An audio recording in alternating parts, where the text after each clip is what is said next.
네, 미래를 준비하는 자라는 제목으로 이제 두 번째 말씀을 좀 누가복음 16장에서 좀 드리도록 하겠습니다.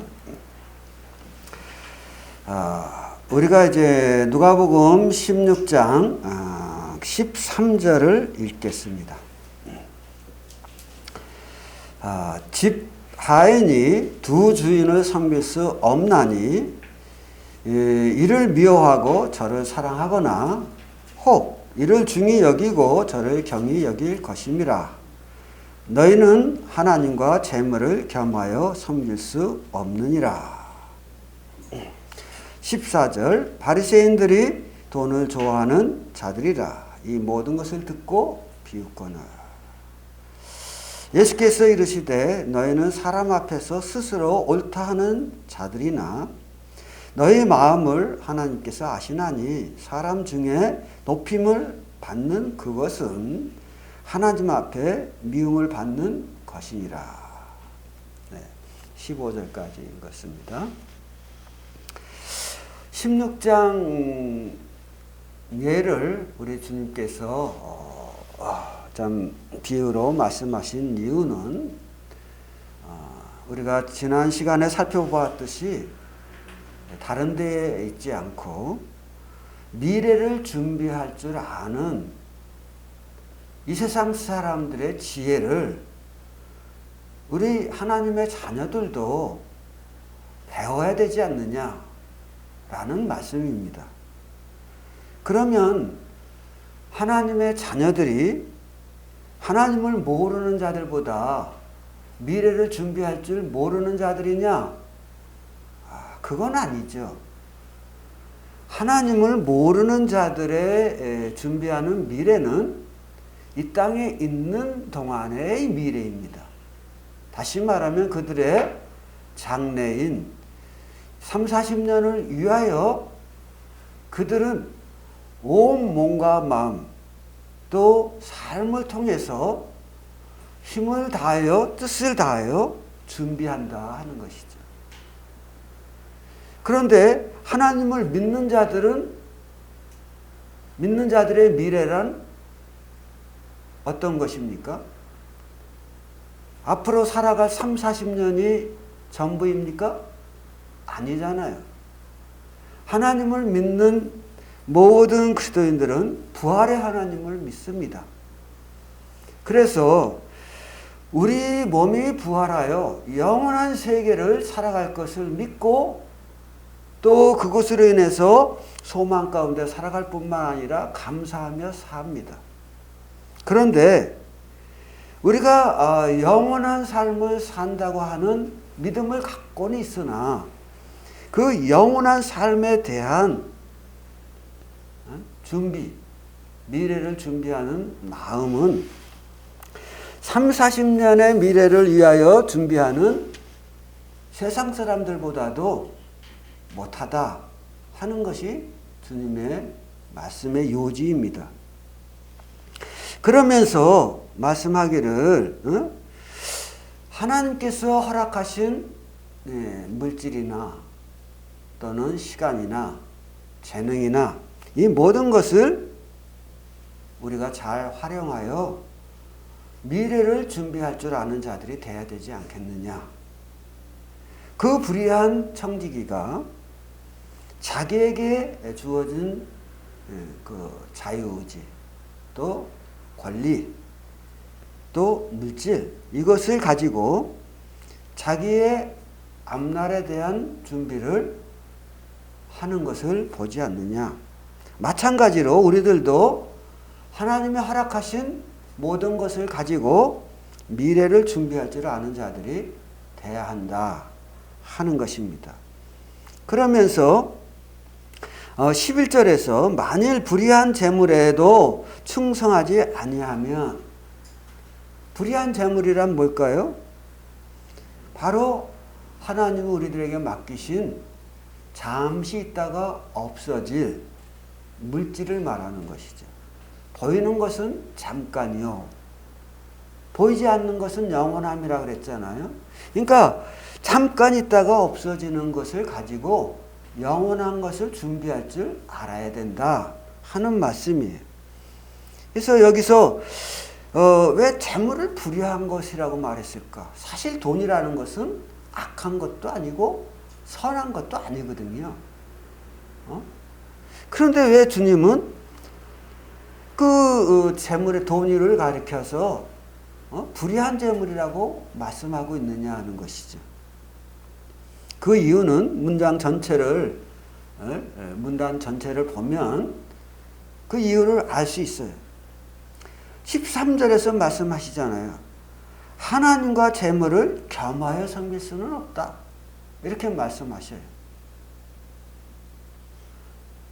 많은 사람들의 마음이 하나님에게 있지 않고 재물에 있다는 거예요. 재물이 그러면 우리에게 필요 없는 것이냐? 아니죠. 재물은 필요한 거예요. 그래서 하나님께서 우리들에게 재물을 얻을 수 있는 능력과 시간과 또 직업들을 주시는 것입니다. 그런데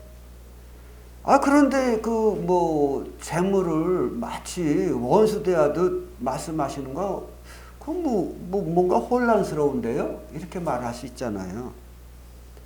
우리가 이제 알아야 될 것은 하나님을 우리가 관리하지 않지 않습니까? 사랑한단 말이에요. 하나님을 마음을 다하여 뜻을 다하여 힘을 다하여 사랑하는 것이 율법의 강령이라, 즉 성경이 가르치는 핵심 요체다 그 말이에요.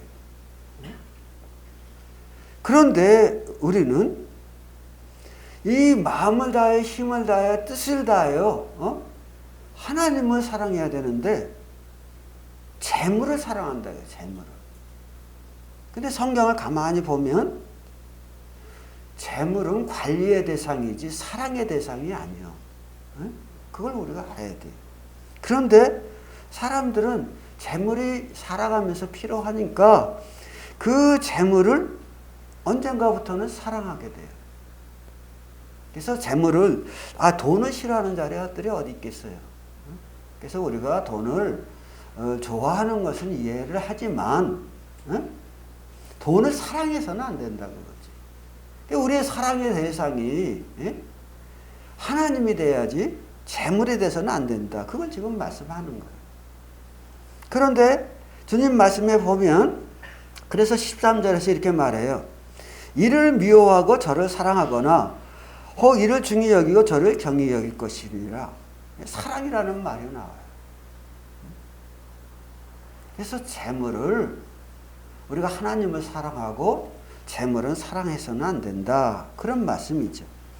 그러면 많은 사람들이 재물을 사랑하는데 왜 재물을 겸하여 섬길 수 없다고 말하냐? 같이 섬기면 안 되냐?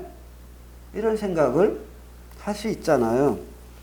그러나 우리가 아는 대로 한 사람이 두 개의 지게를 질 수가 없어요. 한 사람은 하나의 지게만 짓는 거야. 그러니까 하나님을 지든지, 쉽게 말하면 하나님이라는 지게를 지든지 재물이라는 지게를 지든지 하나만 질 수 있는 거예요. 그런데 우리가 재물이라고 하는 지게를 지면 하나님을 질 수가 없어요. 다른 말로 표현하면 재물을 사랑하면 하나님을 사랑할 수가 없다는 거지. 그래서 어느 형제님이 그런 말씀을 하셨어요.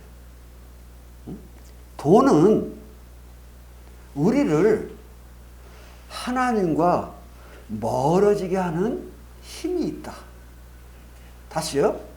돈은 우리를 하나님과 멀어지게 하는 힘이 있다는 거예요. 사실이에요, 이게. 우리가 돈을 쫓아가다 보면 하나님의 일에, 하나님의 자신에 대해 관심이 적어지는 게 사실입니다. 그런데 우리가 11절에서 보는 것처럼 하나님께서 그 돈도 우리에게 허락하신 거잖아요. 우리가 지난주에 그거 이미 살펴봤어요. 은도 내 것이요, 금도 내 것이라. 라고 우리 하나님이 말씀하시고 모든 것을 허락하시니가 하나님이심을 말씀하죠. 그래서 우리는 그 모든 시간이나 재능이나 재물이나 모든 것을 주 예수 그리스도의 이름으로 사용할 줄 아는 그런 지혜가 필요하다고 하는 것을 이미 생각해 보았습니다. 그런데 여기 보면 11절에 있는 대로 하나님이 우리에게 주신 것에 우리가 깊이 빠져서 하나님을 잊어버린다고 하면 이것은 슬픈 것이다 그 말이죠. 응? 물질이라고 하는 것은 우리가 세상 말에도 있잖아요. 돌고 도는 거. 있다가도 없고 없다가도 있고 그런 거잖아요. 그게 이제 돌고 도는 거다. 없다가도 있고 있다가도 없고 이제 그런 것이다 하는 거예요. 응? 잠시 있는 것 같지만 하루아침에 없어질 수 있는 게 물질이다 그 말이에요. 그런데 그 잠깐 있다 없어지는 물질을 가지고 영원한 세계를 준비할 줄 모른다고 하면 어찌 하나님께서 영원한 것을 가지고 내게 맡기겠느냐. 잠시 있다 없어질 것도 제대로 간수 못하는 제대로 사용할 줄 모르는 너에게 어찌 영원한 가치가 있는 귀한 것을 내게 맡기겠느냐 라는 것이죠. 그런 말씀을 통해서 우리 주님께서 가르치신 것은 뭡니까? 이렇게 우리를 하나님께로 멀어지게 할 수 있는 힘을 가진 물질에 대하여 우리들이 물질을 가지고 하나님께서 말씀하신 뜻대로 영혼을 위하여 준비할 줄 모른다고 하면 하나님은 영원한 것을 성스러운 것을 거룩한 것을 너에게 맡기지 않을 것이다 라고 말씀하시는 것입니다. 그래서 12절에서 너희가 만일 남의 것에 충성하지 아니하면 물질은 누구 것이다? 하나님이 우리에게 관리하도록 맡기신 것이에요. 근데 그것에 대해서 내 것인 양 막 쓰고 또 시간도 재능도 나만을 위해서 내 욕심을 위해서 사용한다고 하면 하나님이 보실 때 너희 것을 누가 너에게 주겠느냐 하는 것이죠. 너희 것이란 뭘까요? 우리가 미래를 위하여 준비함으로 소유하게 될 영원한 것들. 그런 것을 하나님이 너에게 주실 수 있겠느냐 그런 얘기죠. 그러면서 말씀하신 것을 두 주인을 섬길 수 없다. 사람이. 예. 쉬운 예로 아까 말씀드렸습니다만 사람이 두 지게를 질 수 있나요? 두 지게를 질 수 없는 거예요. 그래서 우리는 하나님을 사랑하고 재물을 관리하는 쪽으로 방향을 잡아야 됩니다. 재물을 통해서 하나님이 기뻐하시는 일들을 행함으로 즉 영원한 세계를 위하여 재물을 사용함으로 우리는 하나님께 영광을 돌리고 우리의 미래를 준비할 줄 아는 자들이 되어야 된다 하는 것입니다. 그러나 우리가 이제 현실 속에서 재물이 필요하기 때문에 그것을 얻고자 하는 노력이 있죠. 성경은 말합니다. 뭐라고 말씀하냐면 우리가 그리스도 안에서 성실히 살아가면 우리의 모든 필요를 그분이 채우시겠다고 말씀하시는 거예요. 그러니까 그 걱정하지 말고 하나님의 말씀대로 성실히 살아가라는 거예요. 이제 제가 오늘 그 아까 이상일 형제한테 하나의 편지를 전달했어요. 그 편지는 이제 민성이한테 주라고 편지를 전달한 거예요. 그 내용의 이야기를 잠깐 말하면 민성이가 성실성을 보였어요. 이제 토요일 날 우리가 함께 공부하고 과제물을 내줬는데, 그 토요일 날 밤에 그 일주일 동안에 이제 그 제출해야 되거든요. 근데 제출을 안 하고 있다가 뒤늦게 이제 저가 금요일 날 밤 12시가 넘었는데 띵동 그러더라고. 이제 나 이제 그 토요일 날 말씀 아침에 전화할 거 준비하고 있는데 띵동하고 울려. 그래서 이렇게 들여다보니까 12시가 넘었는데 이제 보낸 거야. 자기가 과정을 준비한 거를. 그래서 내가 너의 성실함, 말씀해 보면 그런 말씀이에요. 성실한 자, 정직한 자가 하나님의 복을 받으리라 하는 잠언 말씀이 있어요. 그래서 그 말씀을 이렇게 써가지고 이렇게 보냈는데, 어쨌든 말씀드리고자 하는 것은 뭐예요? 우리가 하나님 앞에 성실히 살면 하나님께서 우리의 모든 필요를 채우신다고 하는 빌립보서 말씀이 있습니다. 그러므로 우리는 어떻게 해야 됩니까? 우리가 하나님이 허락하신 모든 것을 가지고 우리가 하나님의 영광을 위해서 준비하고 살아갈 때, 사용할 때 우리는 우리의 미래도 풍요로워진다는 것을 알게 됩니다. 자, 우리 마태복음 21장을 봅시다. 여기 손 넣으시고 마태복음 6장 21장이 아니라 6장. 많은 사람들이 간과하고 넘어가는, 그러나 잘 알고 있는 내용이 하나 있어요. 요즘은 이런 말씀 잘 안 전하는데 저도 이 말씀 지금 몇십 년 만에 처음 전하는 것 같습니다만은 6장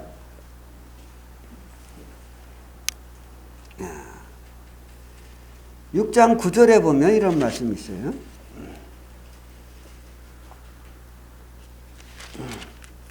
6장 9절. 그러므로 가만히 있어. 이게 아닌데 9장이 아니라 6장이 9절이 아니라 21절 제가 잘못 봤습니다. 21절 19절서부터 읽겠습니다. 너희를 위하여 보물을 땅에 쌓아두지 말라. 거기는 좀과 동록이 해하며 도둑이 구멍을 뚫고 도둑질하느니라. 오직 너희를 위하여 보물을 하늘에 쌓아두라. 거기는 좀이나 동록이 해하지 못하며 도둑이 구멍을 뚫지 못하고 도둑질도 못하느니라. 내 보물이 있는 곳에는 내 마음도 있느니라. 그랬죠? 21절. 내 보물이 있는 곳에 무엇이 있다? 내 마음이 있다. 우리 마음이 있는 곳에 우리의 보물이 있는 게 아니라 우리의 보물이 있는 곳에 우리의 마음도 있다는 것이지. 우리 성도님들 중에는 그런 분들이 없겠습니다만은, 저도 들은 얘기입니다만, 부자들 있잖아요. 쉽게 말하면 집에다가 몇 억씩 현찰로다가, 금고에다 넣어놓은 사람들. 달러로 막 이렇게 넣어놓은 사람. 그런 사람들은 어디 멀리를 못 간대요. 왜? 자기가 어디, 며칠 동안 없는 동안에 도둑이 들어서 그걸 가져갈까 봐. 그래서 그 말 들어보니까 이해도 가요, 그게. 예? 그러니 그 얼마나 힘든 삶이겠어요. 그 얘기는 뭐예요? 그 집에다가 돈을 몇 억, 몇십억을 두다 보니까 그거 잊어버릴까 봐. 긴 여행을 마음 놓고 편하게 못 하는 거야. 그것은 내 보물이 있는 곳에 내 마음도 있다라는 말씀을 우리에게 잘 보여줍니다. 그런데 19절에서 뭐라고 그래요? 내 보물을 땅에 쌓아두지 말라 그랬어요. 땅에 쌓아두면 어떻게 됩니까? 여기 있는 말씀처럼 좀과 동록이 해하며, 좀이나 동록이, 그러니까 좀이 다, 지폐는 다 먹어버리고, 또 동록, 이렇게 동전 같은 이런 것들은 녹슬어서 버려지게 된다. 그런 얘기잖아요. 그리고 도둑이 구멍을 뚫고 도둑질 하느니라. 한마디로 말하면, 우리가 우리의 보물을 땅에 쌓아두면 결국 도둑질 당한다. 그 얘기예요. 도둑질 당한다. 내 것이 아니다. 그러니까 그 전에 김재민 형제가 저한테 글을 써서 보내기를, 이제 여러저러 글을 쓰면서 보내기는 하는데 그 중에 하나가 이제 뭐냐면 쓰지 않는 돈은 내 돈이 아니다. 그런 내용으로 보냈더라고. 근데 그 말이 맞아요. 내가 돈이 아무리 많아도 쓰지 않으면 그게 내 거예요. 남게 되거든, 언젠가. 이렇게 된다, 그 말이에요. 그래서 여기서 말씀하고 있는 것은 도둑질 당하니까. 근데 제가 이 말씀을 가만히 묵상하다 생각하니까 정말 그래요. 사단이 어떤 자예요? 도둑이 오는 것은 도둑질하고 죽이고 멸망시키려는 것뿐이요. 우리 주님이 오신 것은 우리를 구원하고 더 풍성히 누리게 하려 함이라 그랬잖아요. 거기서 도둑은 누구야? 사단이잖아, 사단. 사단이 오는 것은 우리를 도둑질하고 죽이고 멸망시킨다. 사단은 어떻게 우리 마음 가운데 돈을 사랑하게 만들어.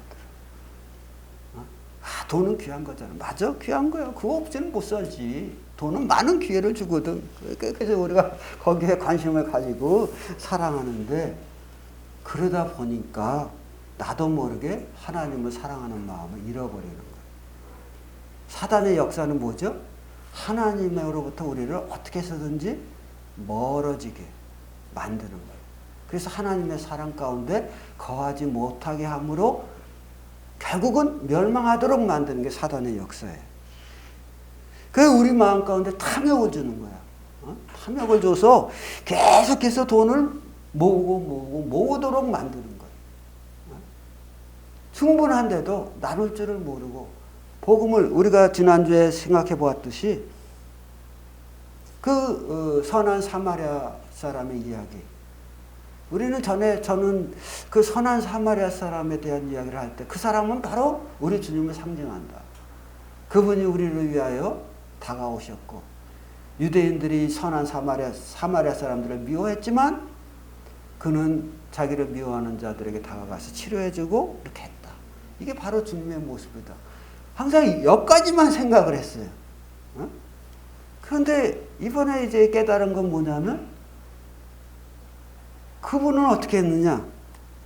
자기 재물을 가지고 한 사람을 구원하는 일에 사용할 줄 알았다는 거예요. 그래서 자기가 가지고 있는 것을 다 그 사람을 위해서 내어놓잖아요. 그 사람 강도 만난 자를 싸매가지고 치료해가지고 주막으로 데려다 주고, 그리고 이 사람을 돌보아 주시오. 그리고 자기 돈을 내어놓거든요. 그리고 말을 해요. 뭐라 그러죠? 부비가 더 들면 내가 와서 갚겠다 그러잖아요. 다시 와서 갚겠다. 그 말은 뭐예요? 자기가 지금 가지고 있는 것을 그 사람을 위해서 거의 다 내놓은 거잖아요. 한 영혼을 구원하기 위해서. 제사장도 그 영혼을 보고 지나가 버렸어. 레인도 그 영혼을 보고 지나갔어. 그런데 선한 사마리아 사람이 그 일을 행한 거예요. 주님이 말씀하길 너도 가서 이와 같이 해라. 거기서 배우게 된 건 뭡니까? 너도 가서 내 재물을 가지고 한 영혼을 구원하는 일에 사용하는 그런 선한 삶을 살아라. 진정한 이웃이 누구겠느냐? 제사장이냐? 레인이냐? 그런 종교적인 사람일까? 아니라는 거예요. 진정한 영원한 것에 대한 도움을 줄 줄 아는 사람. 그가 진정한 이웃이라는 거죠. 그래서 여기서 말씀하기를, 도둑질을, 우리가 가지고 있는 재물을 도둑질 안 당하려고 하면 어떻게 해요? 20절에 보면 하늘에 쌓아두라는 거예요. 하늘에 쌓아두라. 거기는 좀이나 동록이, 즉 썩어지지 않는다는 거죠. 베드로서에 보면 모든 세상의 것은 더럽혀지고 쇠하여지고 썩어질 수밖에 없는 것이다. 그런데 주님에게 속한 것은 영원한 것이다 라고 말씀하시잖아요. 그런데 여기서 말씀하시는 것도 그거예요.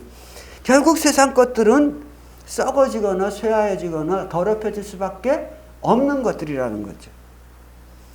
그것을 자꾸 세상에 두려고 욕심부리지 말아라. 그것을 영원한 것에 갖다가 놓으려고 하면 어떻게 하라? 우리가 우리의 시간이나 재능이나 물질을 하나님의 뜻을 따라 하나님의 기뻐하시는 것을 따라 사용하면 그것이 하늘에 쌓여진다고 하는 것이죠. 그러면서 말씀해요. 우리가 우리의 물질을 하나님 앞에 사용하면, 하나님의 뜻을 따라 사용하면 그 물질이 있는 곳에 내 마음도 있기 때문에 우리의 마음이 더욱더욱 신앙 안에서 성장해서 주님을, 하나님을 더 사랑하게 되고 영원한 것을 더 사랑하게 된다는 것이죠. 그거 말씀하는 거 아니겠습니까? 자, 우리가 누가복음 16장으로 다시 왔어요. 14절에서 바리새인들이 16장 14절에서 바리새인들이 돈을 좋아하는 자들이라 이 모든 것을 듣고 비웃거늘 그랬어요. 하나님하고 재물하고 겸하여 섬길 수 없다고 그러니까 당시 바리새인들이 듣고 비웃었어. 그 이야기는 뭐예요? 말 같지 않은 얘기 한다는 것이잖아요. 주님이. 예. 즉 그들은 하나님을, 당시 바리새인들은 하나님을 위해 목숨이라도 내어놓겠다고 하는 의지를 가지고 하나님을 섬기던 자들이에요. 그런데 슬프게도 그들은 어떻게 하고 있습니까? 예수님의 가르침을 비웃었다 하는 거예요. 그러면 이것이 바리새인들의 마음 아니겠느냐는 거지. 바리새인들의 비웃음으로 끝나는 것이겠느냐 하는 거예요. 오늘날 많은 그리스도인들도 우리가 청지기 신분이라고 하는 것, 우리의 물질과 시간과 우리의 심지어 우리의 몸도, 우리의 물질도, 시간도, 재능도 다 하나님께서 우리에게 의탁하고 하나님의 영광을 위하여 사용하도록 주신 것인데 그것을 이해하고 그렇게 사용하도록 해라 하면은 우리가 이런 가르침, 교훈을 간과하고 넘어가면서 말씀은 그럴지 몰라도 그러면 내가 세상에서 어떻게 살게요? 이런 마음을 갖는다는 거죠. 거기에는 비록 입술로 비웃지는 않을지라도 마음적으로 이미 그 가르침에 대한 비웃음이 담겨 있는 거 아니냐 그 말이죠. 그러나 우리들이 알아야 합니다. 15절에 보면 이렇게 말씀해요. 너희가 사람 앞에 스스로 옳다 하는 자들이나. 그러니까 모든 사람들이 바리새인들을 보고 야, 참 하나님을 섬기려면 저렇게 섬겨야 돼 라고 말할 정도로 외적으로는 그들이 하나님에 대한 규례를 따라서 살아가는 사람들이었어요. 그러나 내면은 어때요? 속으로 돈을 사랑하는 사람들. 그래서 그들 마음 가운데 최고는 무엇이다? 돈이야. 그래서 우리 예수님께서 말씀하시기를 우리가 하나님을 사랑해야지 돈을 사랑하면 안 된다. 그러니까 바리새인들이 비웃었다. 그 얘기예요. 응? 그래서 너희들이 사람 앞에서 옳다 인정을 받은 신앙인들이, 종교인들인지는 모르지만 사람들에게 높임을 받는 것이 무엇이라고? 하나님께 미움을 받는 것이라고 15절에서 말씀해요. 우리가 이걸 마음에 둬야 됩니다.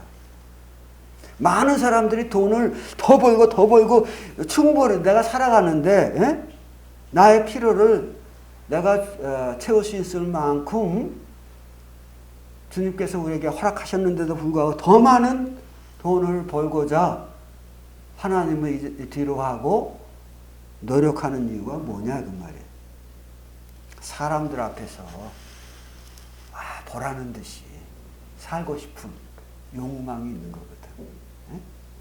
그런데 여기서 보면 뭐예요? 사람 중에 높임을 받는 그것을 하나님은 미워하신다 그랬어요.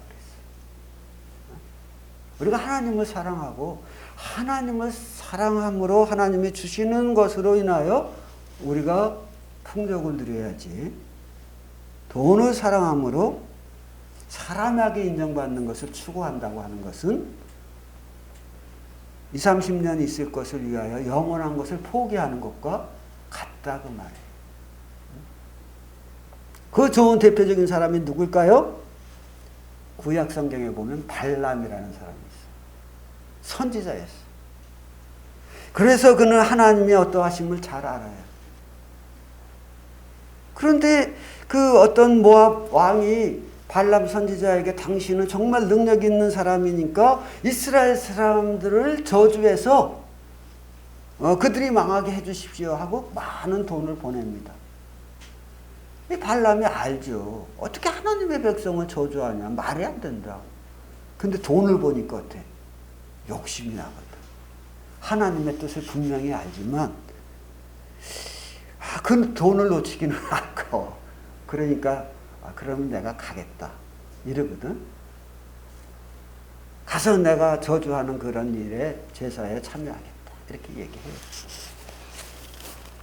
그러니까 하나님께서 그 성경에 보면 미친 이렇게 표현해요. 미친 이 선지자를 나귀를 통해서 책망하셨다 이렇게 말하거든. 그리고 신약으로 와서 말씀하기를 뭐라고 말하냐면 이 발람의 길을 쫓는 자들이 오늘날 많이 있다는 거예요. 하나님의 뜻을 분명히 알면서도 그 물질을 쫓아서 하나님의 뜻을 외면하고 돈만 된다고 하면 하나님의 백성도 외면할 이런 삶의 자세로 살아가는 자들이 있다는 거죠. 안타까운 일이에요. 그래서 이런 발람의 길을 우리가 따라서는 안 된다. 가인의 길을 쫓지 말은 것처럼 발람의 길도 쫓아서는 안 된다는 걸 분명히 해요. 자, 우리가 이제 예배 시간에 제가 잠깐 말씀을 드렸습니다마는 우리 주님께서 부여하신 자로서 우리를 위하여 가난하게 되심은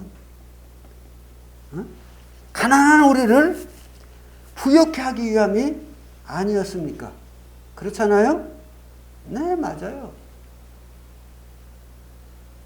우리 주님마저도 하나님의 뜻을 이루기 위하여 자기의 모든 부여를 다 내려놓고 가난하게 되신 가운데 우리를 섬김으로 하나님께 영광을 돌리고 우리들을 얻으셨잖아요.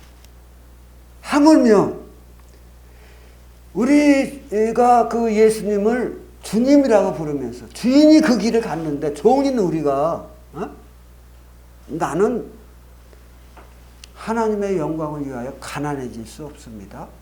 내 재물을 사용할 수 없습니다. 내 시간을 사용할 수 없습니다. 내 재능을 사용할 수 없습니다라고 말하는 것은 얼마나 무례한 일이고 천박한 일이냐 그 말이에요. 차라리 예수님을 주님이라고 부르지를 말든지. 그래서 우리 예수님이 모든 것을 버리고 우리를 위하여 십자가를 지셨기에 그가 망했습니까? 망했나요? 아니요. 망한 것처럼 보였어요. 그는 무덤 아래 내려갔어요. 그러나 하나님이 3일 만에 저를 다시 살리시고 부활케 하셔서 하나님 보좌 우편에 영광의 자리에 앉히셔서 빌립보서에 보면 땅 위에 있는 것이나 하늘 위에 있는 것이나 땅 위에 있는 것이나 땅 아래에 있는 모든 자들로 우리 예수님의 일 가르쳐 주라 칭하게 하셨다 그랬어요. 그게 만주의 주라고 하는 놀라운 칭호를 우리 주님께서 모든 것을 자기에게 맡겨진 모든 것을 사용하여 하나님의 뜻을 이루어 영광을 돌릴 때 만주의 주라고 하는 축복을 드린 거예요. 심지어 땅 아래에 있는 사단의 세계에마저도 당신은 모든 것의 주인입니다라고 고백하도록 만드는 이런 놀라운 역사가 어디서 일어난 것이다? 자기의 모든 것을 사용하여 미래를 준비할 줄 아는 주님의 삶에서 주어진 것이다. 그 얘기예요. 그러니까 이제 결론을 내리자고 하면 우리는 사실 미래에 대한 불안감이 없지 않아 있어요. 그러나 우리는 하나님의 자녀잖아. 우리 한 말씀 보고 마치겠습니다. 빌립보서 4장. 빌립보서 4장에 보면 19절 이렇게 말씀해요. 나의 하나님이 그리스도 예수 안에서 영광 가운데 그 풍성한 대로 너희 모든 쓸 것을 채우리라. 하나님 곧 우리 아버지께 셋셋 무궁하도록 영광을 돌릴지어다. 그랬어요. 이 결론적인 이야기가 어떻게 나온 거냐면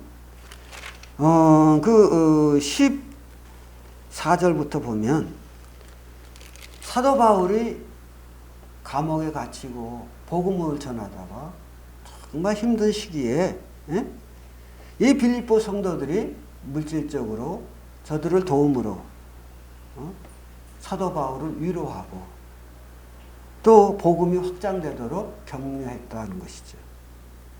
그러자 사도 바울은 그 사실에 대해서 이렇게 말해요. 18절에서 내게는 모든 것이 있고 풍족한지라 에바브로 디도편에 너희가 준 것을 받음으로 내 마음이 풍족하니.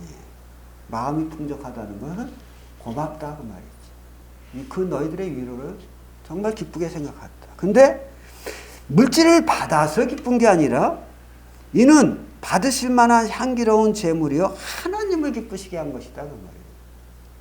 너희들이 너희들의 재물을 써야 할 때 쓸 줄 아는 지혜를 가진 것을 보니 내 정말 기쁘다. 너희들이 영혼을 위하여 투자할 줄 아니 정말 기쁘다. 그 얘기예요. 그러면서 그들에게 축도와 같은 말씀을 하십니다. 나의 하나님 그리스도 예수 안에서 영광 가운데 그 풍성한 대로 너희 쓸 것을 채우시리라. 너희가 심었은 즉 거두지 않겠느냐 하는 것이죠. 하나를 심으면 10개, 100개, 1000개의 것을 거두는 것이 우리가 이 삶 속에서 보는 것 아닙니까? 옥수수 씨앗 하나 심으면 그 옥수수가 자라서 몇 개의 알갱이를 만들까요? 수백 개, 수천 개의 알갱이를 만들잖아요. 그래서 성경에 고린도서에서 말씀하기를 심는 자에게 심을 것과 먹을 것까지도 줄 줄 안다는 거지. 이것이 하나님의 원리예요. 그래서 많은 농부들이 옛날에 가난에 배줄일 때에도 그 씨앗 종자만큼은 먹지 않는 거예요. 내일 굶어 죽을지라도 종자만큼은 먹지를 않아. 왜? 그것이 있어야 심고 또 자라니까. 그게 믿음이잖아. 우리들도 이런 농부의 지혜가 필요한 것이다. 그 말이에요. 우리가 영혼을 위하여 심을 줄 알자 하는 것입니다. 그래서 우리가 우리 미래에 대한 불안감이 있을 때 우리는 19절 말씀을 기억하시기 바랍니다. 영광 가운데 그분께서 우리가 그분의 뜻을 따라 열심히 살면 그 풍성한 대로 우리의 모든 필요를 채우신다는 것을 믿고 우리의 것을 하나님 기뻐하시는 대로 쓸 수 있는 자리가 됐으면 합니다. 감사합니다.